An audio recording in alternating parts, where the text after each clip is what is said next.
Railway station पर रुकी हुई किसी ट्रेन में बैठकर खिड़की से बाहर देखते हुए अक्सर एक अजीब सा भ्रम होता है। मतलब अचानक महसूस होता है कि ट्रेन पीछे की ओर चलने लगी है। हाँ बिल्कुल। पेट में वो अजीब सी हलचल होती है, मानो सफर शुरू हो गया हो। एकदम सही। लेकिन फिर ध्यान से देखने पर पता चलता है कि अपनी ट्रेन तो अपनी जगह पर ही खड़ी है। और दरअसल बगल वाली पटरी पर खड़ी दूसरी ट्रेन आगे की ओर बढ़ने लगी है। मैं समझ रही हूँ आप किस अनुभव की बात कर रहे हैं। तो आज के इस डीप डाइव में हम इसी अनुभव से शुरुआत कर रहे हैं। आज अध्ययन के लिए हमारे पास जो स्रोत सामग्री है उसके नोट्स का शीर्षक है अध्याय 27 रेलगाड़ी। पहली नजर में ये किसी गणित की परीक्षा का हिस्सा लगता है। बिल्कुल। वो अजीबोगरीब पहेलियां कि एक ट्रेन खंबे को कितनी देर में पार करेगी या दो ट्रेनें एक दूसरे को कब पार करेंगी। लेकिन आज का हमारा मिशन कुछ और है। तो आज हम इन गणितीय पहेलियों के पीछे छिपे वास्तविक विज्ञान को डिकोड करने वाले हैं ना। एकदम सही कहा आपने। आसान भाषा में कहें तो आज सापेक्ष गति यानी रिलेटिव स्पीड के उस जटिल लगने वाले कॉन्सेप्ट को खोला जाएगा ताकि ये समझ में आ सके कि गति वास्तव में काम कैसे करती है। देखिए, ये विषय अपने आप में बहुत खास है। ये बीजगणित जैसी अमूर्त चीज को उन विशाल मशीनों पर लागू करता है जिन्हें हम रोजमर्रा की जिंदगी में देखते हैं। और जब इन सूत्रों के पीछे के तर्क को गहराई से समझा जाता है तो भौतिक दुनिया को देखने का नजरिया पूरी तरह बदल जाता है। क्या बात है। मतलब ये सिर्फ संख्याओं का खेल नहीं है। बिल्कुल नहीं, ये समय, दूरी और धारणा का विज्ञान है। तो चलिए इस विज्ञान को एकदम बुनियादी स्तर से समझना शुरू करते हैं। मैं सोच रहा था कि इससे पहले कि दो चलती हुई ट्रेनों की जटिलताओं में उलझा जाए, क्यों ना पहले एक रुकी हुई चीज की बात करें। हाँ, ये एक तार्किक शुरुआत होगी। स्रोत सामग्री में सबसे पहला परिदृश्य यही है, जब कोई ट्रेन किसी स्थिर व्यक्ति या खंभे को पार करती है। नोट्स बताते हैं कि ऐसी स्थिति में ट्रेन द्वारा तय की गई दूरी उसकी अपनी लंबाई के बराबर होती है। और ये भौतिक विज्ञान के सबसे खूबसूरत सरलीकरणों में से एक है। वो कैसे? एक इंसान या एक खंभे की चौड़ाई एक विशाल ट्रेन की तुलना में लगभग नगण्य होती है, तो गणितीय रूप से उसे शून्य मान लिया जाता है। अच्छा, इसका मतलब है कि जब कोई 180 मीटर लंबी ट्रेन 15 मीटर प्रति सेकंड की चाल से चल रही हो तो उसे एक व्यक्ति को पार करने में 12 सेकंड लगते हैं। हाँ, गणित तो एकदम सीधा है। दूरी को गति से भाग दे दिया। लेकिन इसके पीछे का तर्क समझना ज्यादा जरूरी है। मेरा सवाल ये है कि इस पार करने का असल मतलब क्या होता है? देखिए, पार करने की प्रक्रिया उस सटीक मिलीसेकंड से शुरू होती है जब ट्रेन का इंजन उस व्यक्ति के सामने पहुंचता है। और ये प्रक्रिया तब तक चलती रहती है जब तक ट्रेन का एकदम आखिरी डिब्बा उस व्यक्ति की नजरों के सामने से गुजर नहीं जाता। अरे वाह! इसका सीधा सा मतलब ये है कि ट्रेन वास्तव में उस एक स्थिर बिंदु से अपनी पूरी भौतिक लंबाई को खींचकर आगे ले जा रही है। बिल्कुल। और चूंकि खंबे की कोई अपनी लंबाई नहीं है, इसलिए ट्रेन को सिर्फ खुद की लंबाई के बराबर दूरी तय करनी पड़ती है। यहाँ तक तो बात बहुत तार्किक लगती है, लेकिन स्थिति तब दिलचस्प हो जाती है जब सामने कोई बिंदु जैसी वस्तु ना हो। आप लंबे प्लेटफॉर्म की बात कर रहे हैं ना? हाँ, स्रोत सामग्री स्पष्ट करती है कि जब ट्रेन किसी प्लेटफॉर्म या पुल को पार करती है तो नियम बदल जाते हैं। अब कुल दूरी केवल ट्रेन की लंबाई नहीं रहती। सही कहा, उसमें प्लेटफॉर्म की लंबाई भी जुड़ जाती है। मतलब अगर एक 900 मीटर लंबी ट्रेन है और वो 900 मीटर लंबे प्लेटफॉर्म को पार कर रही है तो गणित कहता है कि उसे कुल 1800 मीटर की दूरी तय करनी होगी। और यहीं पर अक्सर दिमाग सबसे ज्यादा उलझता है। लगता है कि अगर ट्रेन प्लेटफॉर्म के बराबर है तो प्लेटफॉर्म के खत्म होते ही पार करने की प्रक्रिया भी खत्म हो जानी चाहिए। बिल्कुल, यही सवाल तो उठता है। क्या प्लेटफॉर्म की लंबाई जुड़ने का मतलब ये है कि ट्रेन को अपनी खुद की लंबाई भी प्लेटफॉर्म के क्षेत्र से पूरी तरह बाहर निकालनी पड़ती है? हाँ, इसे एक लंबी सुरंग के उदाहरण से बहुत अच्छे से समझा जा सकता है। अच्छा, कैसे? मान लीजिए वो प्लेटफॉर्म एक बंद सुरंग है। पार करने की शुरुआत तब होती है जब इंजन का सबसे अगला हिस्सा सुरंग में प्रवेश करता है। अब आप ही बताइए, क्या प्रक्रिया तब खत्म मानी जाएगी जब इंजन सुरंग के दूसरे छोर से बाहर निकलेगा? नहीं, क्योंकि तब तो बाकी की पूरी ट्रेन अभी भी सुरंग के अंदर ही फंसी हुई है। एकदम सही तर्क। पार करने की प्रक्रिया तब पूरी होगी जब ट्रेन का गार्ड वाला आखिरी डिब्बा सुरंग के बाहर आ जाएगा। ओहो, इसका मतलब है कि इंजन को पहले सुरंग की पूरी लंबाई तय करनी होगी और उसके बाद भी उसे तब तक आगे बढ़ते रहना होगा जब तक कि वो पूरी ट्रेन को बाहर ना खींच ले। बिल्कुल। इसीलिए किसी भी लंबी वस्तु को पार करने में तय की गई कुल दूरी हमेशा ट्रेन की लंबाई और उस वस्तु की लंबाई का जोड़ होती है। ये एक शानदार नजरिया है। इस तरह से सोचने पर किसी फॉर्मूले को रटने की जरूरत ही नहीं पड़ती। ये तो शुद्ध तर्क है। हाँ, और इसी तर्क का असल जिंदगी की पहेलियों में कैसे इस्तेमाल होता है, ये नोट्स में दिए गए एक बहुत ही चतुर उदाहरण से स्पष्ट होता है। वो पुल वाला उदाहरण ना, जहां एक ट्रेन 800 मीटर और 400 मीटर लंबे दो पुलों को पार करती है। बिल्कुल। पहले पुल को पार करने में 100 सेकंड लगते हैं और दूसरे को 60 सेकंड। और मजे की बात यह है कि इस डेटा में ट्रेन की चाल बिल्कुल नहीं दी गई है, फिर भी इन आंकड़ों से सीधे ट्रेन की लंबाई निकाल ली जाती है, जो कि 200 मीटर आती है। ये जादू कैसे काम करता है? मैं बता दूं कि ये कोई जादू नहीं है, बल्कि गणित की तार्किक कटौती है। अगर इसे ध्यान से देखा जाए तो ट्रेन की चाल दोनों पुलों पर एक समान है। स्पीड तो सेम ही है। पहले पुल को पार करने में 100 सेकंड लगे और दूसरे को 60 सेकंड। समय में ठीक 40 सेकंड का अंतर है। अब हमें ये सोचना होगा कि ये 40 सेकंड का अतिरिक्त समय क्यों लगा। क्योंकि दोनों की लंबाई में भी तो अंतर है। 800 मीटर में से 400 मीटर घटाएं तो 400 मीटर का अंतर आता है। सही पकड़े हैं। इसका मतलब है कि वो 400 मीटर की अतिरिक्त दूरी तय करने में ही ट्रेन को 40 सेकंड का अतिरिक्त समय लग रहा है। और बस यही से रहस्य खुल जाता है। गति का मतलब ही यही है कि एक निश्चित समय में कितनी दूरी तय की गई। तो अगर 400 मीटर की दूरी 40 सेकंड में तय हो रही है, तो चाल अपने आप 10 मीटर प्रति सेकंड निकल आती है। इसके लिए किसी जटिल फॉर्मूले की जरूरत ही नहीं पड़ी। और एक बार चाल पता चल गई तो फिर ट्रेन की लंबाई निकालना तो बच्चों का खेल है। वो कैसे? 10 मीटर प्रति सेकंड की चाल से 60 सेकंड वाले पुल का उदाहरण ले लीजिए। 60 सेकंड में ट्रेन कुल 600 मीटर चलेगी। अच्छा, और इस 600 मीटर की कुल दूरी में से 400 मीटर तो उस पुल की ही लंबाई है। तो बची हुई 200 मीटर क्या है? वो ट्रेन की अपनी भौतिक लंबाई है। क्या बात है! ये दिखाता है कि कैसे आधी अधूरी जानकारी भी अगर सही तर्क के साथ जोड़ी जाए तो पूरी तस्वीर साफ कर देती है। बिल्कुल, गणित हमेशा एक दूसरे के पूरक होते हैं। चलिए अब स्थिर वस्तुओं के इस दायरे से बाहर निकलते हैं।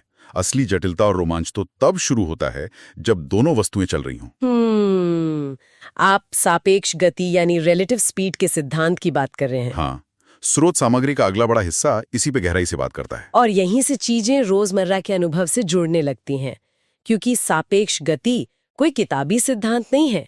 ये वो गति है जो वास्तव में हमें महसूस होती है। नोट्स इसे दो मुख्य परिदृश्यों में बांटते हैं। पहला, जब दो ट्रेनें विपरीत दिशाओं से एक दूसरे की ओर आ रही हों। सिद्धांत कहता है कि ऐसी स्थिति में दोनों ट्रेनों की चालें जुड़ जाती हैं। दूरी अभी भी दोनों ट्रेनों की लंबाई का योग ही है, क्योंकि दोनों को एक दूसरे को पूरी तरह पार करना है। हाँ, एक उदाहरण भी दिया गया है।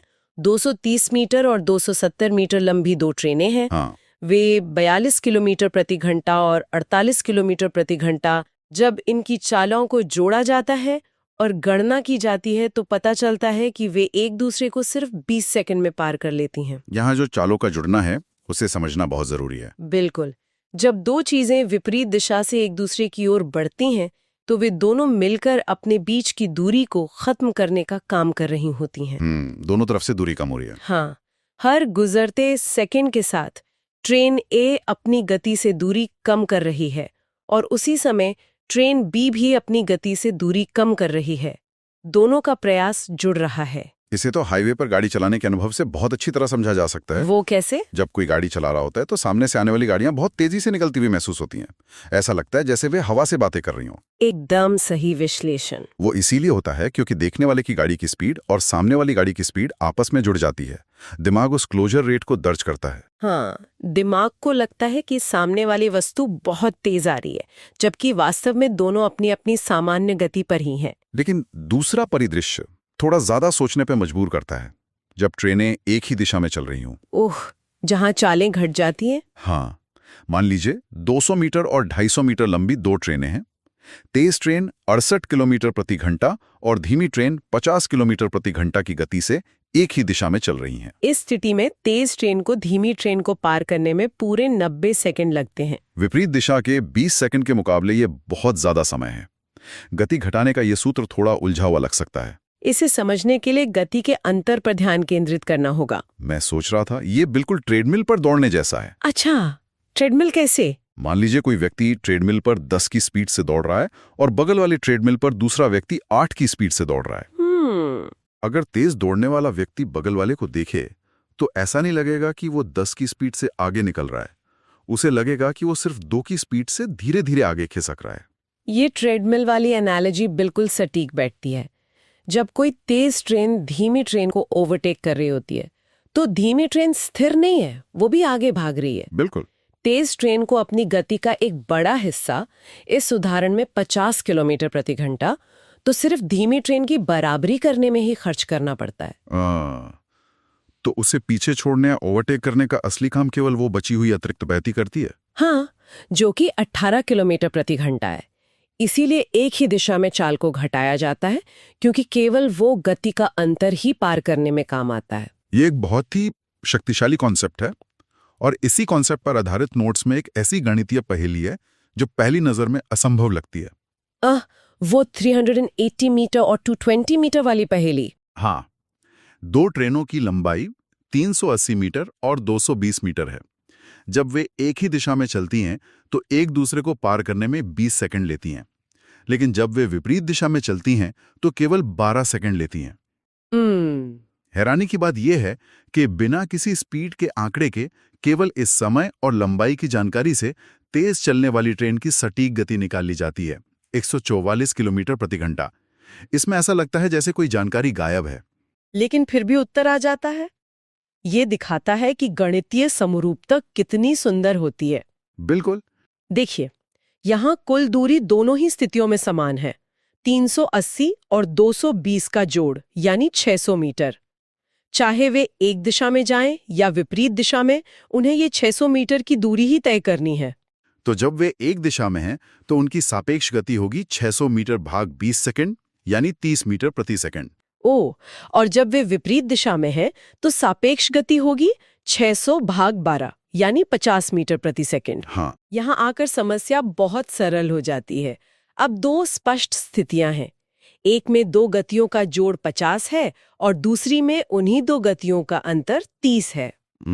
अगर तार्किक रूप से देखा जाए तो ऐसी कौन सी दो संख्याएं हैं जिन्हें जोड़ने पर 50 आए और घटाने पर 30? वे संख्याएं 40 और 10 हैं। अरे वाह, इसका मतलब है कि तेज ट्रेन की गति 40 मीटर प्रति सेकंड है, जिसे किलोमीटर प्रति घंटे में बदलने पर 144 आता है। ये भारी भरकम समीकरणों को हल करने के बजाय पैटर्न को पहचानने का तरीका है। वाकई जटिलता में भी एक सादगी छिपी होती है। चलिए अब दो विशाल ट्रेनों की दुनिया से थोड़ा बाहर निकलते हैं। स्रोत सामग्री का तीसरा हिस्सा एक बहुत ही दिलचस्प तुलना करता है, माइक्रो बनाम मैक्रो। इसका क्या मतलब हुआ? मतलब क्या होगा अगर एक वस्तु बहुत बड़ी हो जैसे ट्रेन और दूसरी वस्तु बहुत छोटी लेकिन गतिशील हो जैसे दौड़ता हुआ इंसान। ओहो, यहाँ पर आकर रेफरेंस फ्रेम या संदर्भ ढांचे का सिद्धांत सबसे ज्यादा रोचक हो जाता है। नोट्स स्पष्ट करते हैं कि व्यक्ति की अपनी कोई भौतिक लंबाई नहीं गिनी जाती, इसलिए तय की जाने वाली दूरी सिर्फ और सिर्फ ट्रेन की लंबाई ही होती है। लेकिन गति के मामले में इंसान की गति को नजरअंदाज नहीं किया जा सकता। एक रोंगटे खड़े कर देने वाला उदाहरण दिया गया है। 1800 मीटर लंबी एक मालगाड़ी 160 मीटर प्रति सेकंड की भयानक गति से चल रही है। बाप रे, इतनी लंबी ट्रेन! हाँ, और विपरीत दिशा से एक आदमी 20 मीटर प्रति सेकंड की गति से दौड़ता हुआ आ रहा है। क्योंकि दिशा विपरीत है तो चालें जुड़कर 180 मीटर प्रति सेकंड हो जाती हैं। और वो विशालकाय ट्रेन उस आदमी को केवल 10 सेकंड में पार कर लेती है। एकदम सही। यहाँ ये देखना दिलचस्प है कि इंसान को सिर्फ एक चलते हुए बिंदु के रूप में देखा जा रहा है। उसकी गति मायने रखती है लेकिन उसका आकार नहीं। और समान दिशा में भी ऐसा ही होता है, जहाँ ट्रेन और इंसान की गति घट जाती है। लेकिन अब स्रोत सामग्री के उस हिस्से पर आते हैं जो सबसे ज्यादा दिमाग घुमाने वाला है। अच्छा, वो कौन सा है? इसे ट्रेन के अंदर बैठा व्यक्ति वाला कॉन्सेप्ट कहा जा सकता है। हाँ, ऑब्जर्वर या पर्यवेक्षक का प्रभाव। ये भौतिकी के सबसे गहरे सिद्धांतों में से एक है। ये परिदृश्य वाकई सोचने पर मजबूर करता है। मान लीजिए दो ट्रेनें 58 किलोमीटर प्रति घंटा और 50 किलोमीटर प्रति घंटा की चाल से विपरीत दिशा में चल रही हैं। ट्रेन ए की लंबाई 450 मीटर है। अब सवाल ये नहीं है कि ट्रेन ए ट्रेन बी को कितनी देर में पार करेगी। सवाल ये है कि ट्रेन ए ट्रेन बी में बैठे हुए एक व्यक्ति को कितनी देर में पार करेगी। यहाँ दूरी के नाम पर केवल पार करने वाली ट्रेन यानी ट्रेन ए की लंबाई ही ली जाएगी। हाँ, 450 मीटर। लेकिन जब सापेक्ष गति की बात आती है तो दोनों ट्रेनों की गति का इस्तेमाल होता है। बिल्कुल। ये बात थोड़ी उलझन पैदा करती है। जब कोई व्यक्ति ट्रेन में बैठा होता है तो उसकी अपनी कोई भौतिक लंबाई नहीं होती, लेकिन उसकी गति ट्रेन की गति बन जाती है। ये उलझन बहुत स्वाभाविक है और ये सीधे तौर पर इस बात से जुड़ी है कि ऑब्जर्वर दुनिया को कैसे अनुभव करता है। तो इससे कैसे समझें? देखें, जो व्यक्ति ट्रेन बी में बैठा है वो जमीन के संदर्भ में 50 किलोमीटर प्रति घंटा की गति से चल रहा है। भले ही वो अपनी सीट पर शांति से किताब पढ़ रहा हो। हाँ, उसका पूरा शरीर उस ट्रेन के साथ उसी गति से यात्रा कर रहा है। तो जब ट्रेन ए विपरीत दिशा से आती है तो उसे उस व्यक्ति की 50 की गति का सामना करना पड़ता है और साथ ही अपनी 58 की गति भी उसमें जुड़ जाती है। तो फिर ट्रेन बी की लंबाई को क्यों नहीं जोड़ा जाता? वो भी तो एक विशाल मशीन है। क्योंकि यहाँ मापी जाने वाली घटना दो ट्रेनों का एक दूसरे को पार करना है ही नहीं। अच्छा। यहाँ मापी जा रही घटना है ट्रेन ए का उस विशिष्ट व्यक्ति को पार करना। स्टॉपवॉच तब शुरू होती है जब ट्रेन ए का इंजन उस व्यक्ति की खिड़की के ठीक सामने आता है। हाँ। और स्टॉपवॉच तब बंद होती है जब ट्रेन ए का आखिरी डिब्बा उस व्यक्ति की खिड़की को पार कर जाता है। अरे वाह। उस पूरी घटना में इस बात से रत्ती भर भी फर्क नहीं पड़ता कि व्यक्ति जिस ट्रेन में बैठा है वो 100 मीटर लंबी है या 10 किलोमीटर लंबी। वाकई। हाँ, उस विशिष्ट व्यक्ति के लिए केवल उस ट्रेन की लंबाई मायने रखती है जो उसकी नजरों के सामने से गुजर रही है। ये तो नजरिया पूरी तरह से बदलने वाली बात है। इसका मतलब है कि गणित और भौतिकी में पूरी दुनिया इस बात पर निर्भर करती है कि उसे देख कौन रहा है। एकदम सही। चलिए अब इस विश्लेषण के अंतिम चरण की ओर बढ़ते हैं। विविध प्रश्न और एडवांस्ड गणित। ये स्रोत सामग्री का वो हिस्सा है जहां इन बुनियादी नियमों को मिलाकर जटिल पहेलियां बनाई गई हैं। इसे इस पूरे अध्याय की चरम सीमा कहा जा सकता है जहां सारे सिद्धांत एक साथ काम करते हैं। यहाँ एक ऐसा उदाहरण है जो बहुत ही मजेदार है। दो रेलगाड़ियां प्लेटफॉर्म पर खड़े एक आदमी को क्रमशः 27 सेकंड और 17 सेकंड में पार करती हैं। और फिर विपरीत दिशा में चलते हुए वे दोनों एक दूसरे को 23 सेकंड में पार करती हैं। अब देखिए, न तो ट्रेनों की लंबाई दी गई है, न ही उनकी गति और न ही कोई स्पष्ट दूरी। हाँ, सब कुछ समय पर आधारित है। लेकिन फिर भी नोट्स में एक खास एलिगेशन या मिश्रण विधि का इस्तेमाल करके पलक झपकते ही उत्तर निकाल लिया गया है। वो तेरियाक अंतर वाला तरीका ना? बिल्कुल। वे सापेक्ष समय का क्रॉस डिफरेंस लेते हैं। 27 और 23 का अंतर 4 और 23 और 17 का अंतर 6 और इसी से दोनों ट्रेनों की चाल का अनुपात सीधे 6:4 निकल आता है, यानी 3:2। हाँ, ये शॉर्टकट काम कैसे करता है? ये गणितीय पैटर्न को पहचानने का एक शानदार उदाहरण है। मैं बता दूं, आमतौर पर एलिगेशन का इस्तेमाल अलग अलग कीमतों वाले तरल पदार्थों जैसे दूध और पानी को मिलाने के लिए किया जाता है ताकि मिश्रण का एक औसत मूल्य निकाला जा सके। लेकिन यहाँ इसे समय और गति पर लागू किया गया है। हाँ, और ये एक बहुत ही उच्च स्तर की वैचारिक छलांग है। लेकिन समय पर एलिगेशन कैसे काम कर सकता है? क्योंकि जो 23 सेकंड का समय है, यानी उनका एक दूसरे को पार करने का समय, वो मूल रूप से उनके व्यक्तिगत आदमी को पार करने के समय का एक भारित औसत है या वेटेड एवरेज है। अच्छा। जब दो चीजें आपस में मिलती हैं तो उनकी गति का अनुपात इस बात से तय होता है कि वे उस औसत समय से कितनी दूर हैं। जो ट्रेन औसत के ज्यादा करीब है, इसका मतलब है कि उसका प्रभाव ज्यादा है। अरे वाह, इसीलिए ये तिर्यक अंतर सीधे तौर पर उनकी गति का अनुपात दे देता है। बिल्कुल। ये तो गणित का एक शानदार हैक है। लंबे लंबे पन्नों पर बीजगणित के समीकरण हल करने के बजाय बस संख्याओं के बीच के पैटर्न को पहचानो और उत्तर तक पहुंच जाओ।